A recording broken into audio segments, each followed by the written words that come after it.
So what advice do I have for college graduates? Certainly, I'd invite you to apply for a job at SolarCity or Tesla or SpaceX. And if not, then if that doesn't work for whatever reason, then apply to jobs at other companies in that arena, or try starting a company. If you study engineering and you figure out how to design new things, then it's relatively easy to start a company. You just need to get a few like-minded people with you.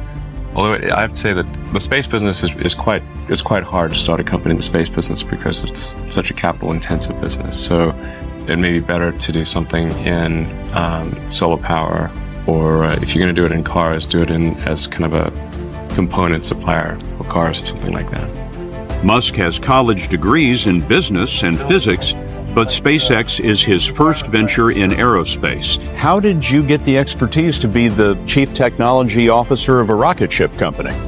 I do have a physics background. That's helpful as a foundation. And then I read a lot of books and talked to a lot of smart people.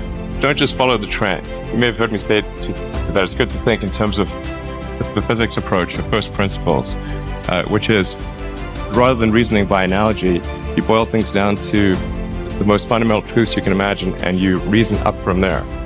And this is a good way to figure out if something really makes sense, or if it's just what everybody else is doing. It's hard to think that way. You can't think that way about everything. It takes a lot of effort. But if you're trying to do something new, it's the best way to think. And that framework was developed by physicists to figure out counterintuitive things like quantum mechanics. So it's really a powerful method. And I want to know, what is the one thing that has surprised you about your life? Well, I'm surprised about the whole thing, honestly. I certainly didn't expect to be for any of these things to happen, honestly. Yeah, I just, I knew I wanted to be involved in technology, and in fact, the only reason I started a company back in '95, an internet company, was because I couldn't get it. There were only a few internet companies, and I couldn't get a job at any of them. So I tried to get a job at Netscape, and sent my resume in. I tried hanging out in the lobby, but I was too shy to talk to anyone. And I was like, okay, well, I guess I'll have to start a company because I can't get a job anywhere. Thank you. I wouldn't say I'm fearless. In fact, I think I feel fear quite strongly.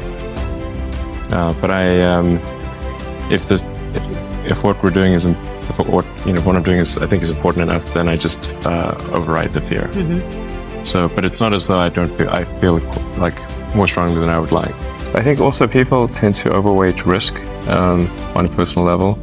It's one thing if you've got, a mortgage to pay and kids to support, and that if you were to deviate from your job, how are you going to feed your family and pay the rent? And okay, that's understandable. But let's say you're young and you're just coming out of college or coming out of high school or whatever. What do you risk? You're not going to stop. I mean, right. It's really certainly not in any kind of modern economy. It's so easy to earn enough money just to live somewhere and eat food.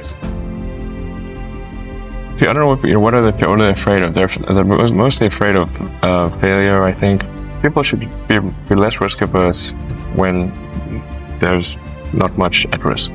What is education? Like, you're basically downloading data and algorithms into your brain, and it's actually amazingly bad in conventional education, because it shouldn't be like this huge chore.